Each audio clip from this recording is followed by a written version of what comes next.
The flashbulb felt like a physical slap. Rowan Vale stood frozen, her champagne flute trembling as a sea of whispers erupted around her. The man she married, Damian Vale, the supposed billionaire king of the city, had just walked onto the red carpet of the Oracle Gala. And on his arm wasn't his wife. It was Chloe Jensen, a 22-year-old influencer, dripping in diamonds that Rowan knew her husband had paid for. Damian smirked, a cruel, triumphant look aimed right at her. He thought he was winning. He thought he was humiliating her. He had no idea he'd just ended his own life. The silence in the penthouse on 72nd Street wasn't peaceful. It was a vacuum, heavy and suffocating. For the past 6 months, this was the sound of Rowan's marriage. Rowan Kendall, Vale as she was known to the world, traced the rim of her coffee cup, her eyes fixed on the rain lashing against the floor-to-ceiling windows. The view of Central Park, so beautiful in the spring, was a grey, watery smear. It matched her life.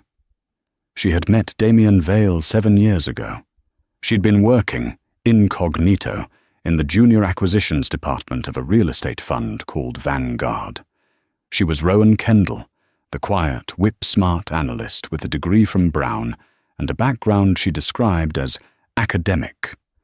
Her father, she'd told him, was a literature professor in Vermont. This was a carefully constructed truth. Her uncle, Arthur Kendall, was a literature professor in Vermont. But her father, Julian Blackwood, was something else, entirely. He was the invisible hand, the reclusive founder of Blackwood Capital, the multi-trillion-dollar private equity Goliath that was the majority shareholder of nearly everything, including the Vanguard Fund. Go live a real life, Ellie Bean, Julian had told her on her 25th birthday, in his library that smelled of old leather and power. See what the world is like without the Blackwood name opening every door. See who people really are. And she had. She had met Damian. He was a vice president then, a meteor of ambition, charisma, and ruthless energy. He was brilliant, funny, and he seemed for a time to genuinely see her. He'd loved her intelligence, her quiet confidence. He hadn't needed her to be anything other than Rowan Kendall. They married a year later, with her father's quiet blessing and a prenuptial agreement drafted by Julian's most terrifying lawyers. Then, 5 years ago, the Vanguard CEO had retired. Julian, from the shadows, had suggested Damian for the role. "Let's see what he's made of," he'd said. The power had been a poison. The man Rowan had married vanished, replaced by a strutting, arrogant creature who referred to himself in the third person. Damian Vale closes deals. Damian Vale is the new king of New York. He'd been featured on the cover of Forbes 6 months ago, lauded as the billionaire builder. He'd forgotten, it seemed, that he was a steward, not a king. He'd forgotten he was given the keys. He'd started to believe he'd built the castle himself. And with that arrogance came the carelessness. Her name was Chloe Jensen. Rowan had first seen her in the Post.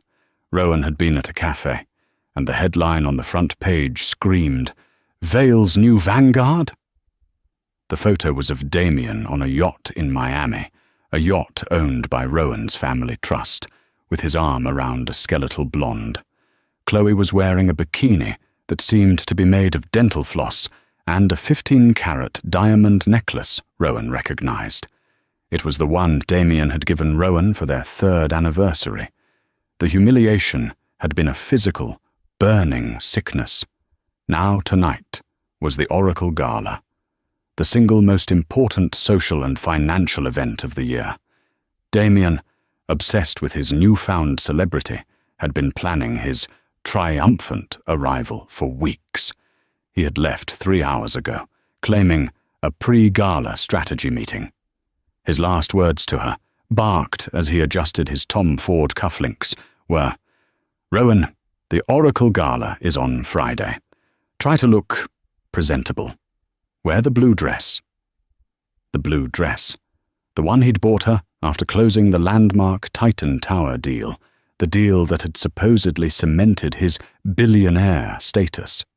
This, he'd said, gesturing to their sterile, white-on-white living room, is the life I built. Don't you ever forget how lucky you are. Rowan now stood before the full-length mirror in their cavernous dressing room. She was not wearing the blue dress. She wore a custom gown of deep emerald velvet, a colour that brought out the fire in her otherwise cool, grey eyes. It was classic, severe, and devastatingly elegant. Her blonde hair was swept back in a chignon that exposed the clean line of her jaw. She wore a single piece of jewellery, a modest 3-strand pearl necklace. It had been her mother's. Her phone, a simple, untrackable burner she used only for one number, rang. "It's done," she said, answering. "Are you absolutely certain, Ellie?" Her father's voice, deep and calm, came through the line. "I can crush him from my desk. I can have him in federal prison by Monday for what he's done with the Titan leverage. You don't have to go through with this." Rowan closed her eyes, gathering her strength. "No, Father. I have to. He needs to do it to himself. Publicly. I need to see him choose." A heavy sigh. "As you wish. David and I have landed at Titterboro. We'll be there by 10. "Thank you, Daddy." She hung up. Her driver, a man named Thomas, who had been with her family for 20 years and had served as her uncle's driver in Vermont on weekends, was waiting by the private elevator. "You look exactly like your mother tonight, Miss Rowan," he said softly. "Are you ready?" "I am, Thomas," Rowan replied, her voice perfectly steady. As she stepped into the sedan, alone, the cold night air felt sharp and clean.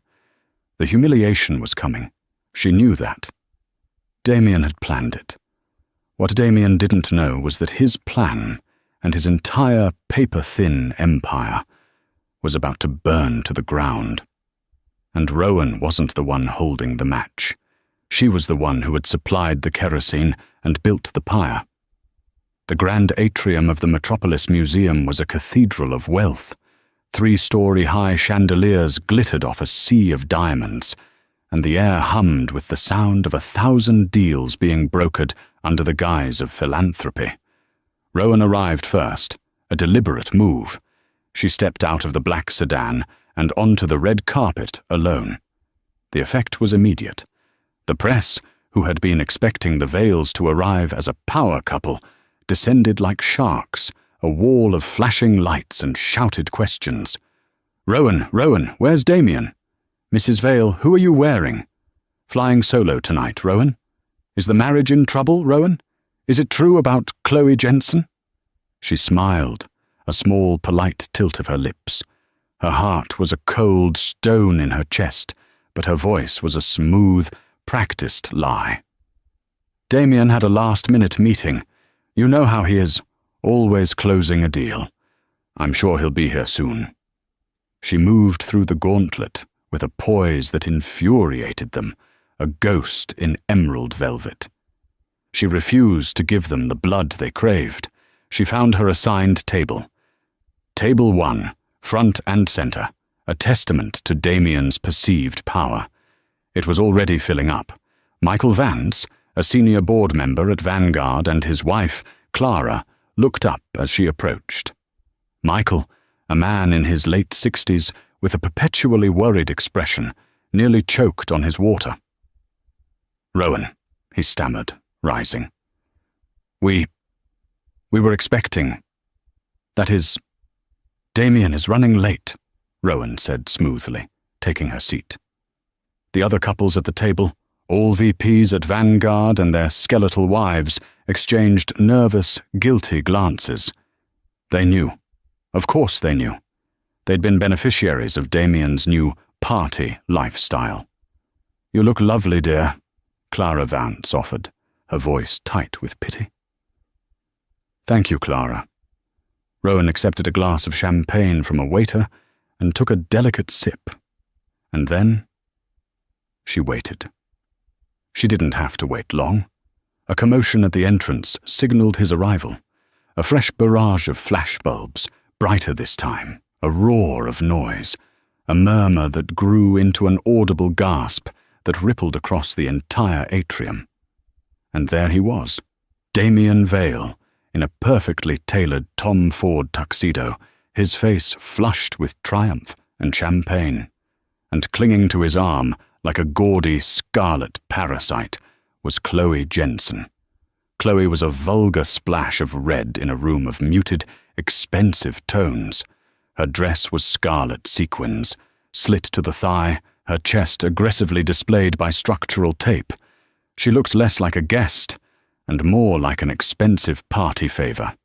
She was preening, lapping up the attention, her eyes darting around to see who was watching her. This was the moment Rowan had dreaded, and the one she had prepared for. It was one thing to see photos in a tabloid. It was another to watch your husband parade his mistress in front of everyone you knew. The whispers were immediate and brutal. "My God, is that her? He brought her here, to the Oracle? Where is Rowan? Oh, wait, she's right there, at the table. He's walking right past her." It was true. Damian, with Chloe on his arm, scanned the room. He saw table 1, he saw his executives, and he saw his wife. Their eyes met across the expanse of orchids and crystal. He didn't look guilty. He didn't look ashamed. He winked. It was a slow, deliberate, cruel gesture. "Look at me. Look at what I can do. You are nothing." He then deliberately turned his back to Rowan's table and guided Chloe toward a different group, a gaggle of tech bros and reality TV stars who hooted and cheered his arrival. Rowan felt the blood drain from her face. The flashbulb that went off in that instant captured her perfectly. The wronged wife, pale and alone. That was the photo that would be on the cover of the Post tomorrow. A woman at the next table, Sarah Carrington, a socialite whose family had feuded with Rowan's mother's family for generations, glided over.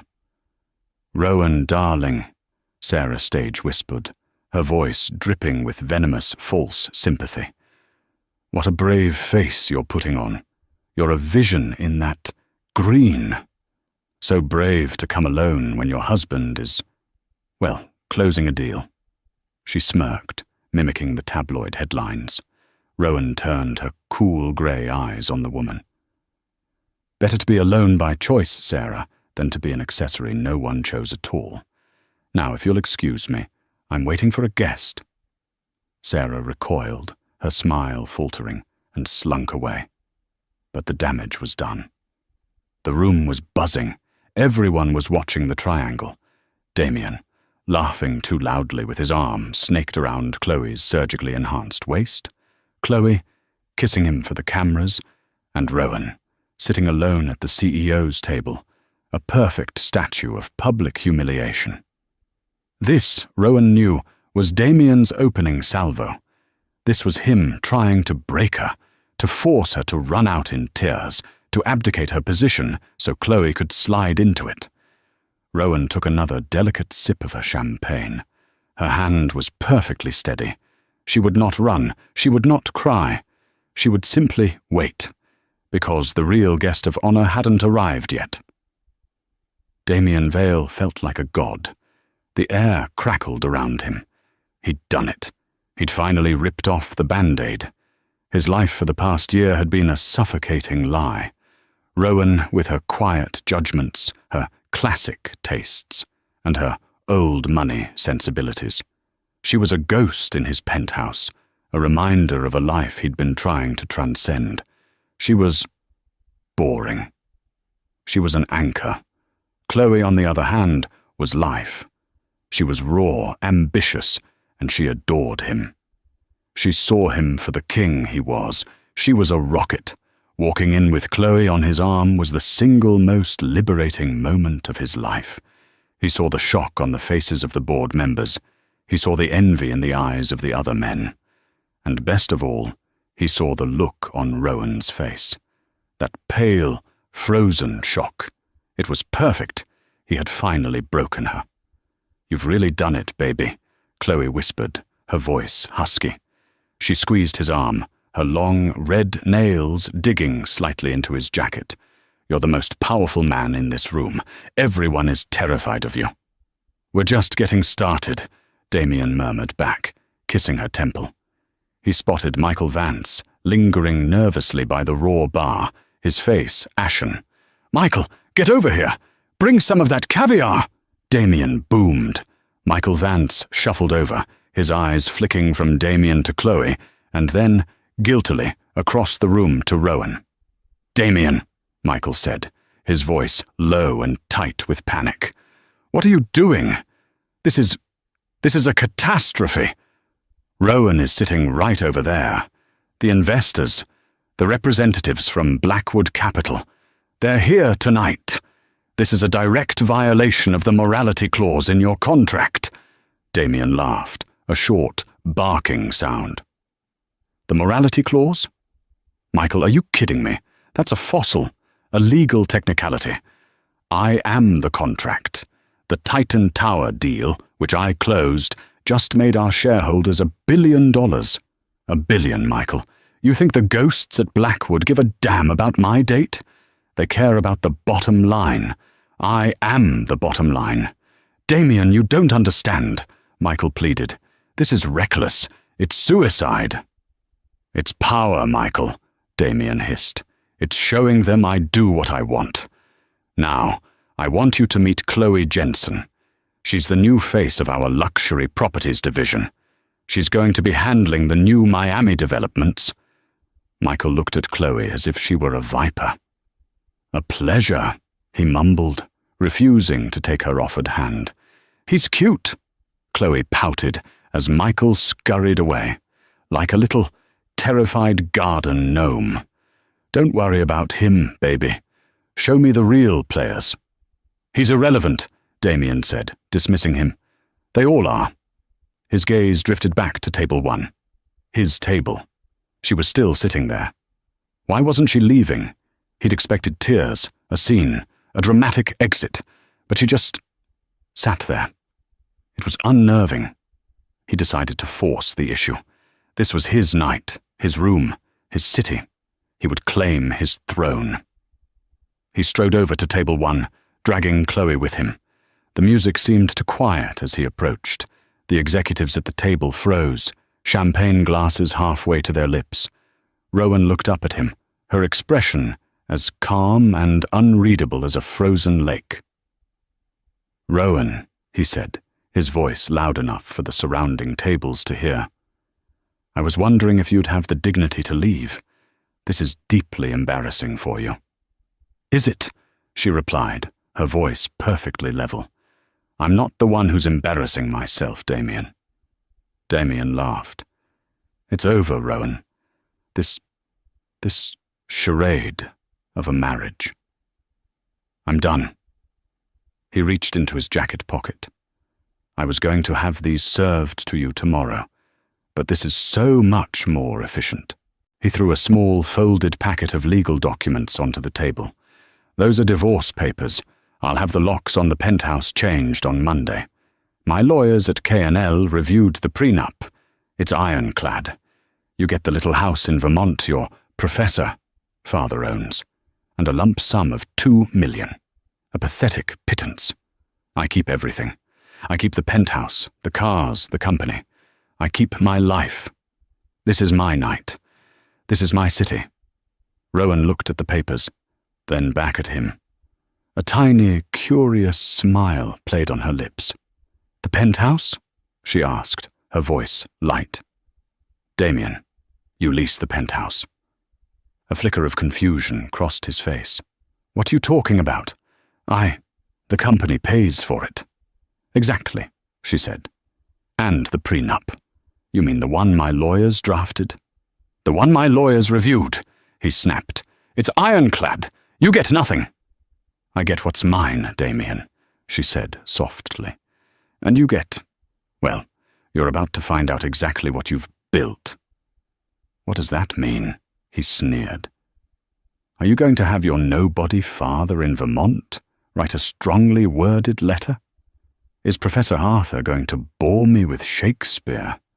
"No," Rowan said, her gaze lifting from him to the grand entrance of the atrium. "He isn't." "You're pathetic," Damian spat. "A dried-up, boring little—" He was cut off, not by Rowan, but by a sudden, profound hush that fell over the atrium. It was different from the previous murmurs. This was a sudden, heavy silence, as if all the oxygen had been sucked out of the room. The string quartet, which had been playing Vivaldi, faltered and stopped, one cello holding a long, scraping, discordant note before falling silent. All heads, including Damian's, turned to the grand entrance. The gala organizers and the museum's board of directors, who had been clustered by the door, seemed to snap to attention, forming an impromptu, fawning honor guard. Two figures stood silhouetted in the doorway. The first man was in his late 30s, with a severe face, a military straight posture, and an earpiece. He scanned the room with a cold, professional efficiency. Damian recognized him vaguely. He'd seen him in the background of photos with heads of state. This was David Barlev, the legendary head of security for someone mythical. The second man, he was the one everyone was watching. He was in his late 60s, with a shock of silver-white hair, impeccably cut. He wore a simple, custom-tailored black tuxedo. He wasn't tall or broad, but he moved with an aura of absolute, indisputable authority. He was the kind of man who didn't own rooms. He was the room. He walked, and the sea of New York's elite parted for him as if he were royalty. Damian squinted. The man looked vaguely familiar, like someone from a history book or a secret file. "Who the hell is that?" Chloe whispered, annoyed that the attention was no longer on her. Damian didn't know. But Michael Vance, who was still hovering nearby, had gone from pale to a ghastly, corpse-like grey. He literally collapsed into a vacant chair. It's... Michael whispered, his voice trembling. "Oh my God, it's him. It's Julian Blackwood." Damian's heart stopped. Julian Blackwood. The name was a myth, a ghost story Wall Street traders told their children. Julian Blackwood wasn't just old money, he was the source, the founder of Blackwood Capital, the Ghost Fund, the silent majority shareholder of Vanguard Holdings, and half of the S&P 500. A man who had not been seen at a public event in 15 years, the man he'd been sending quarterly reports to, addressed only to the chairman's office. Damian's mind scrambled. He'd never met him. He'd assumed it was a faceless board, a managed trust. He'd never made the connection.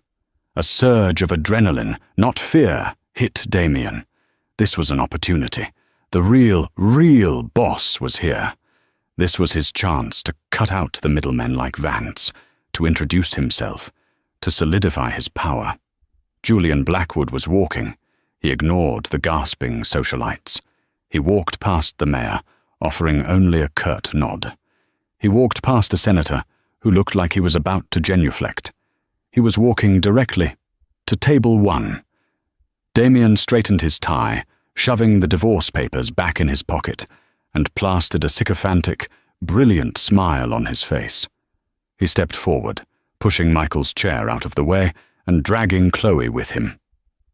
"Mr. Blackwood, sir," Damian boomed, extending his hand. "What an honor, a true honor. I'm Damian Vale, CEO of Vanguard Holdings. I've been wanting to meet you for years. I'm the man behind the Titan Tower deal. We're making you a lot of money, sir." Julian Blackwood stopped. He was now standing in the small space between Damian's group and Rowan's table. He looked at Damian's outstretched hand. He looked at Damian's face. He looked at Chloe, who was plastered to Damian's side. His eyes, a piercing, icy blue, held Damian's gaze. He said nothing. The silence stretched for 5 seconds. 10. It was the loudest, most humiliating silence of Damian's life. Then Julian Blackwood turned his head. His gaze fell on Rowan, who had risen from her chair. The ice in his eyes melted instantly. A warmth and fondness that was shocking in its suddenness flooded his expression. A smile crinkled the corners of his eyes. "Rowan, my dear," Julian Blackwood said, his voice deep and warm, resonating through the silent room. "You look magnificent, exactly like your mother. That velvet is perfect." He glided past Damian as if he were a piece of furniture, as if he hadn't spoken, as if he didn't exist. He walked directly to Rowan. He took both of her hands in his and kissed her on both cheeks. "I'm sorry I'm late, Ellie Bean," he said, his voice loud enough for the entire atrium to hear. "The traffic from Teterboro was hell." Rowan smiled, a real, warm smile that Damian hadn't seen in years. "You're right on time, Father." The sound of 1,000 indrawn breaths, the sound of Sarah Carrington's champagne flute shattering on the floor. Father. Damian Vale's world, which had been so solid and triumphant 5 seconds ago, cracked, splintered, and then vaporized. "Father!" he choked out, the word sounding alien and wrong. He laughed, a high-pitched, hysterical, breaking sound. "What? That's a good one, Rowan. That's hilarious. Your father he's Arthur Kendall, a literature professor. A nobody." Rowan turned, her face a mask of cool composure, and faced her husband. "My father," she said, her voice ringing with clarity, "is Julian Blackwood. Arthur is my uncle. I am Rowan Blackwood. I took my mother's maiden name, Kendall, because my father and I wanted to see who you really were, Damian. We wanted to see if you loved me, or if you would one day love the power you thought was yours." She gestured to the stunned, silent room. "And tonight, in front of God and everyone, you finally gave us our answer." Damian Vale's brain simply ceased to function. He was drowning, pulling at his collar, his eyes darting between Julian, the god-king of capital, and Rowan, the woman he'd just publicly and fatally scorned. Chloe, finally understanding that she had backed the wrong, catastrophically outmatched horse, was the first to react. She was a cornered animal. She ripped her arm from Damian's, her eyes wide with panic. I didn't know," she shrieked, looking at Julian. He told me. He told me she was a nobody. He told me he was the boss. He said she was poor, from Vermont. I'm a victim here, Mr. Blackwood, sir. He forced me to come. He's a monster." She even slapped Damian across the face, a desperate act of dissociation. "You idiot! You loser! You lied to me!" Julian Blackwood didn't even look at her. He simply raised an eyebrow in the direction of his security chief, David. "David," Julian said, his voice bored. "This creature is not on the guest list, and I believe she is wearing a 15-carat necklace belonging to my daughter. Please have her, and her cubic zirconia, escorted from the premises. Have her itemized and returned to the company vault by morning." "Cubic zirconia!" Chloe shrieked, her hand flying to the other necklace Damian had bought her. "These are—" "Ma'am," David said, his voice like granite. He and another security guard, who had materialized from the crowd, grabbed her arms. "You can't!" Chloe screamed as they dragged her, in her scarlet dress, across the marble floor. "Damian, do something! You promised me! You promised me Miami!" Damian was frozen, a statue of his own ruined ambition. Chloe was hauled, kicking and sobbing, out of the atrium. The sound of her fading screeches echoed over the marble. Now, Julian Blackwood's full, undivided and frigid attention was on Damian.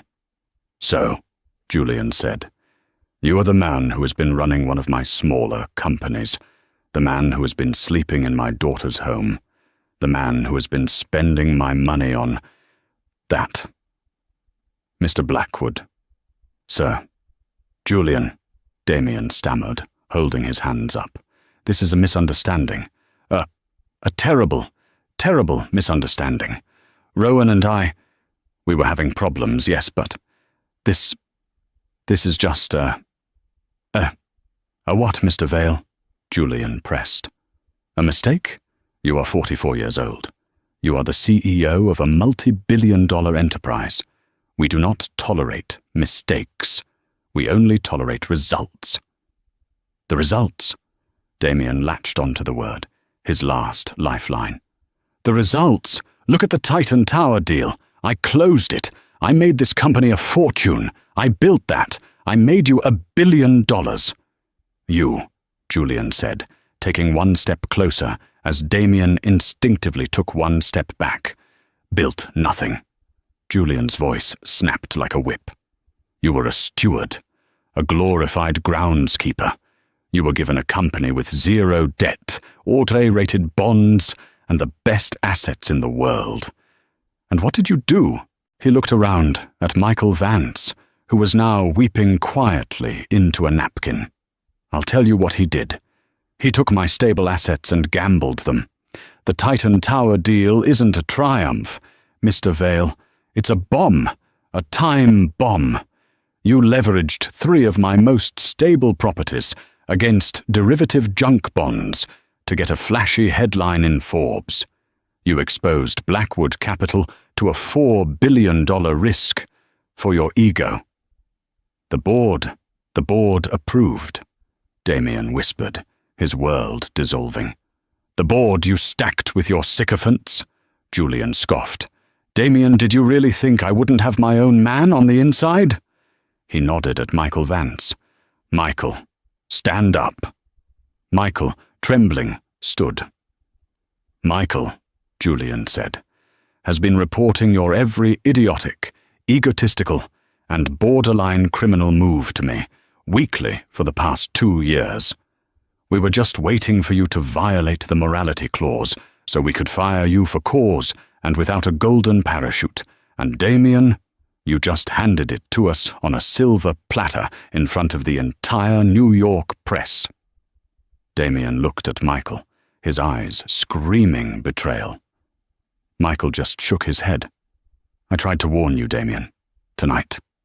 I begged you. And the prenup," Rowan's voice cut in, clear and cold. He mentioned it." "Ah, yes. The prenup." A thin, cruel smile played on Julian's lips. He looked at Damian. "You seemed very confident in that document. The one you thought protected your assets from her." "It's ironclad," Damian croaked, his last thread of hope. "My lawyer said so. She gets the pittance her family had." "You truly are an idiot," Julian said, with genuine disappointment. "You didn't read the addendum, did you? Addendum 4B, the Blackwood Trust Clause. It states that all properties, assets, and liquid capital gifted or managed by you, including your salary, your bonuses, and your stock options, are all held in a trust that I control, a trust that, per Clause 12B, which cites— What was the wording, Rowan? Rowan stepped forward, her face calm. I believe it was a public act of profound moral turpitude. Like, say, flaunting a mistress at a charity gala to humiliate your wife. Exactly, Julian said. You don't get the penthouse, Damian. You don't get the stock options.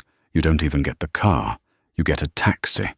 You walk out of here with the watch on your wrist. Oh, wait, that was a birthday gift from Rowan, so that's mine too. You walk out of here with the clothes on your back. And you are, as of this second, terminated for cause. Damian Vale's entire existence had been vaporized in under 3 minutes. He was no longer a CEO.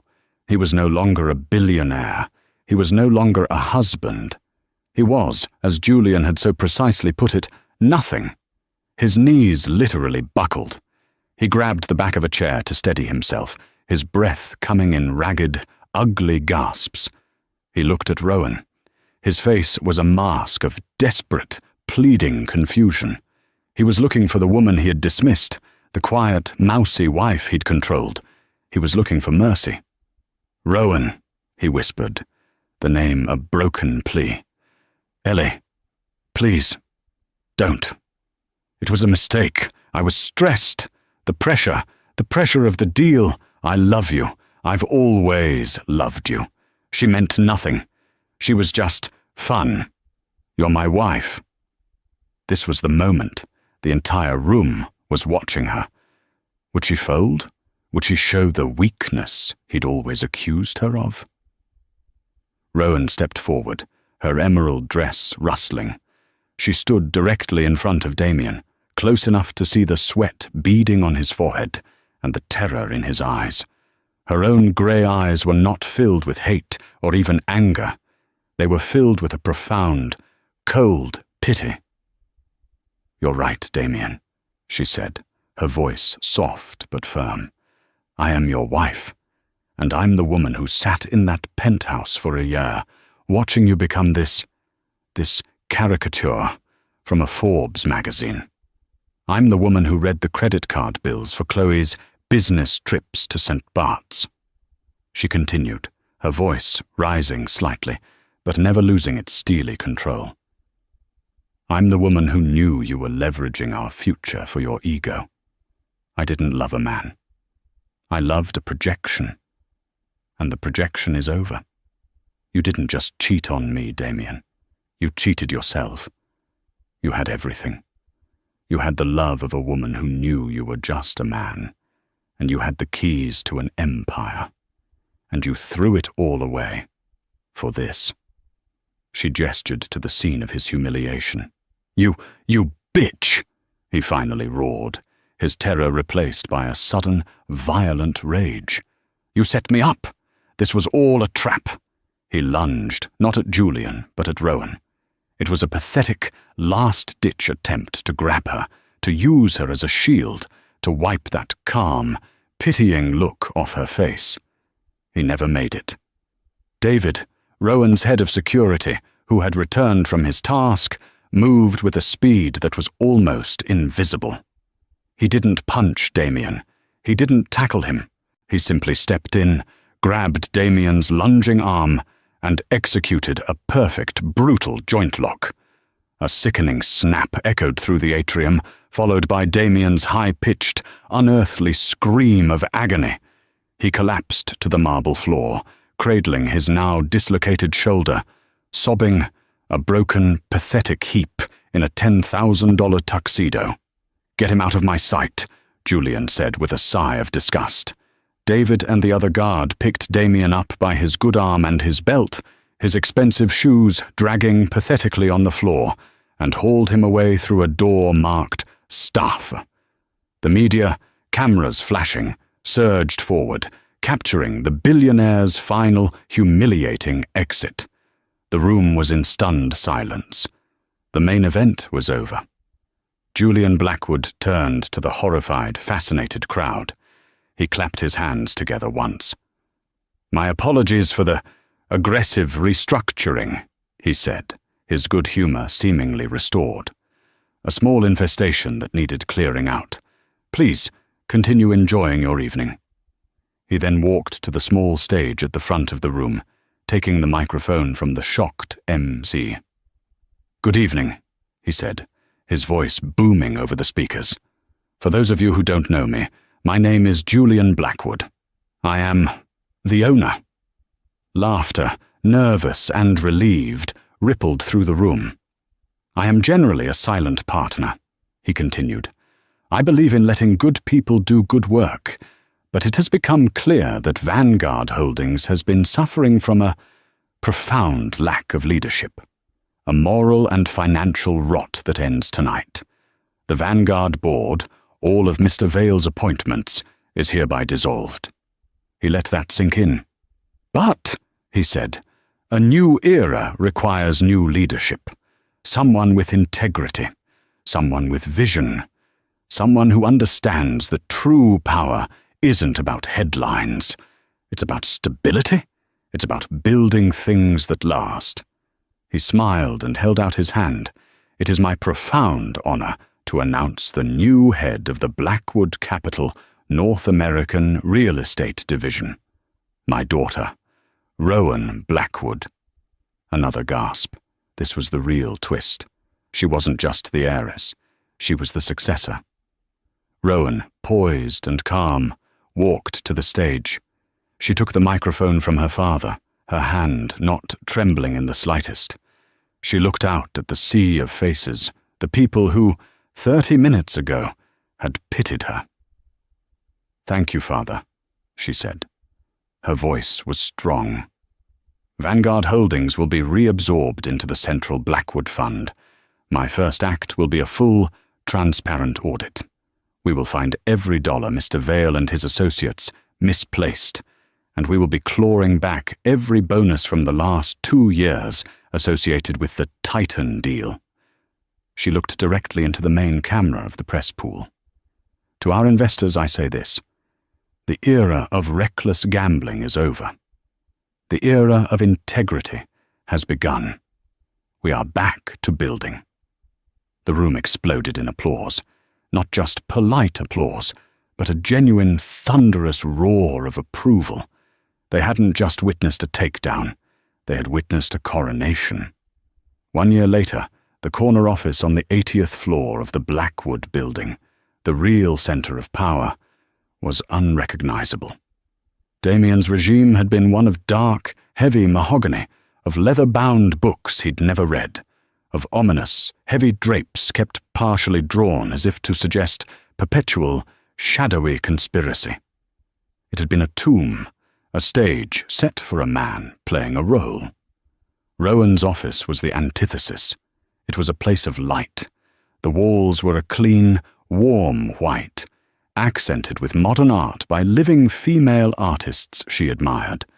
The furniture was sleek, minimalist, and functional, and the entire west-facing wall, which Damian had kept covered, was now an uninterrupted sheet of glass that overlooked the city, the Hudson River, and the distant promise of the ocean. Rowan Blackwood, her hair now cut in a sharp, practical bob that framed her face, stood before it, sipping her morning coffee. She no longer used the Vale name. It had been scrubbed from her life, just as Damian had been. On a sleek television mounted to the wall, a financial news anchor was speaking. And Rowan Blackwood, in her first year, has done the impossible. She's not only stabilized the fund after the disastrous Titan leverage scheme of her predecessor, but she has posted record-breaking 20% growth by divesting from high-risk commercial properties and pivoting to sustainable residential development. A true masterstroke from the woman they're now calling the Velvet Hammer. The intercom buzzed. "Ms. Blackwood," her assistant Ben said, "Sarah is here for your 9 a.m. Send her in, Ben, and please hold all calls for the next 30 minutes, unless it's my father." The door opened, and Sarah Jenkins walked in, holding a tablet. Sarah, the brilliant young analyst who had been Michael Vance's assistant, was now Rowan's chief operating officer. She was sharp, loyal, and utterly allergic to nonsense, which was why Rowan had promoted her to COO within 3 months.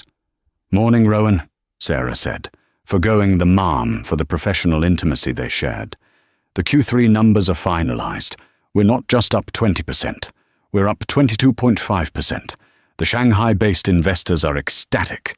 We've more than recouped all the Titan losses and restored the bond rating to 8AA. "Good," Rowan said, taking the tablet and scanning the figures. "That's a solid foundation. What's the exposure on the London properties post-restructure?" "Minimal. You were right to sell off the Vanguard building. It was a prestige asset, but a financial black hole.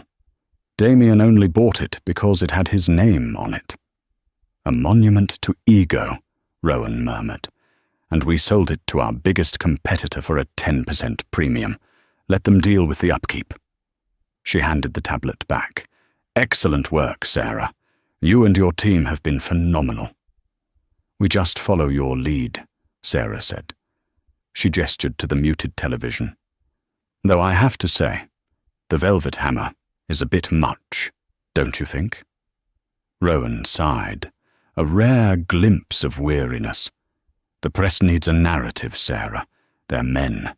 They're baffled by a woman who is both polite and profitable. They'd prefer I was a dragon. Let them have their nickname, as long as they spell the company name right." "Fair enough. One last thing. David is outside. He said you asked for the final report." Rowan's posture stiffened, just slightly. "I did. Send him in on your way out. And Sarah, schedule the press conference for the Kendall project for next Friday." "I think it's time." Sarah's eyes lit up. "It's a go. The permits are all signed." "They will be by noon," Rowan said. "It's time." Sarah left, a visible spring in her step, and a moment later David Barlev entered. Her head of security, the man who had been at her father's side, was now permanently assigned to her. He was in his usual severe black suit, and he carried a single, slim manila folder. He placed it on her desk. "Ms. Blackwood, the final update on threat assessment Vale Jensen, as requested." Rowan sat down, her chair sighing softly. She looked at the file, the name Vale seeming like an artifact from another, cruder civilization. "Go ahead, David." The summary. David stood at parade rest. Damian Vale is, for all intents and purposes, gone. After the divorce was finalized, and the prenup was executed in our favor, he attempted to sue in 3 different states. Our legal team countersued for his bad faith filings, and he was forced to declare bankruptcy.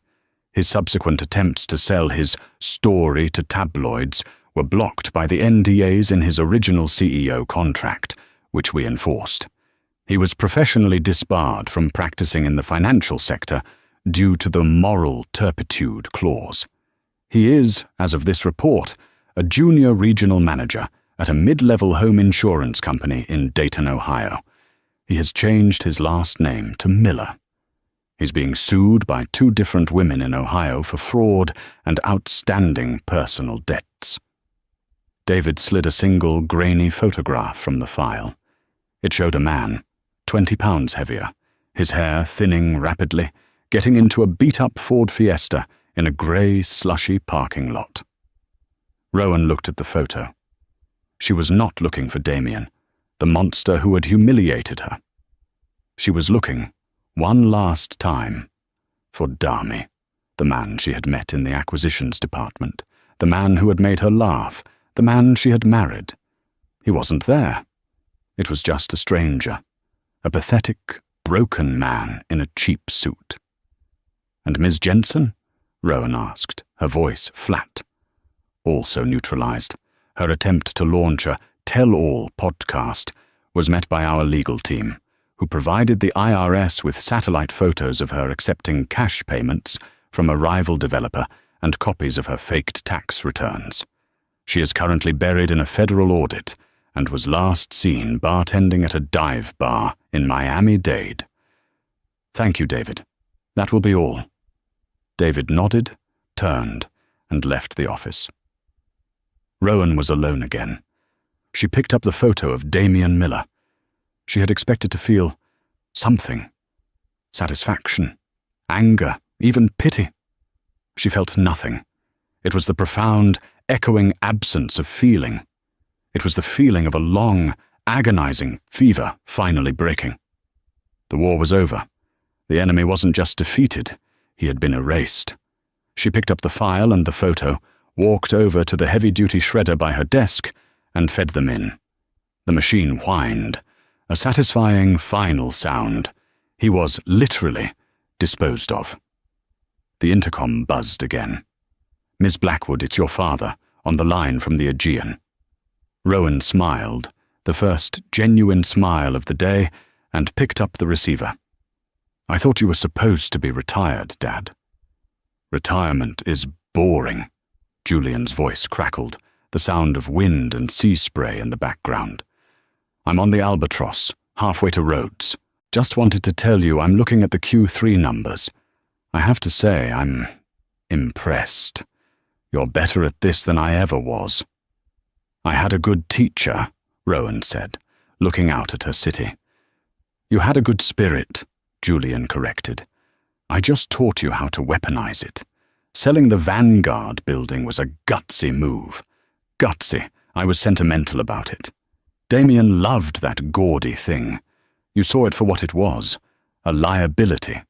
That's why you're in that chair, and I'm on this boat. Are you enjoying the boat?" "Immensely. Speaking of which," Arthur called. "Your uncle. He said to tell you he's proud, but that you'd better not forget to read poetry as well as prophets. He's worried you're all Blackwood and no Kendall these days." Rowan laughed, a warm, genuine sound. "Tell him I read a poem every night before I read the market reports. I haven't forgotten." "I know," Julian said, his voice soft. "That's what makes you better than me, Ellie Bean. You actually know the difference. Which is why it's all yours." Rowan paused. "What's all mine?" "All of it. The Asian funds, the European banks, the whole damn portfolio. I'm officially retiring. You're not the CEO of the North American division anymore. You're the chairwoman of Blackwood Capital, the only chairwoman. I'm tired. I'm going to learn to sail this thing properly." This was it. The final test. The final handover. The throne. Rowan didn't gasp. She didn't falter.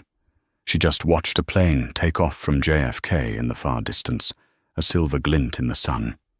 "I'm ready," she said. "I know you are," her father replied. "Carry on, Madam Chairwoman." The line clicked. Rowan placed the receiver back in its cradle. She stood there for a full minute, alone, the undisputed head of one of the most powerful private funds on the planet. Damian had thought power was loud. He'd thought it was a scarlet dress and a public humiliation. He'd thought it was a flashy building with his name on it. He thought it was the thunder of 100 cameras flashing, the roar of a crowd. Rowan knew the truth. She'd always known it. Real power wasn't loud. It was quiet. It was competent. It was the silence of this office. It was the authority in her father's voice as he abdicated.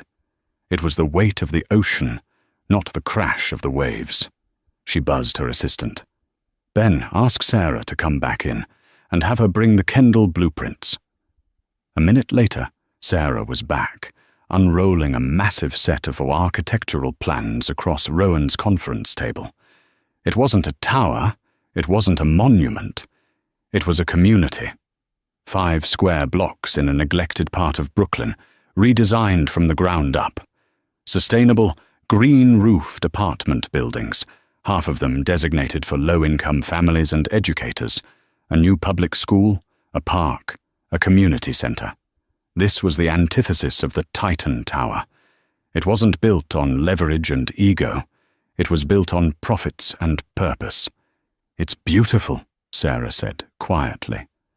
"It's a start," Rowan replied. She picked up a heavy, old-fashioned fountain pen, her mother's. She walked to the blueprints, found the signature line, and signed it. Rowan Blackwood. "Get the press team ready," she said, her voice ringing with the quiet, indisputable sound of real power. "Let's build something that lasts." What did you think of Rowan's revenge?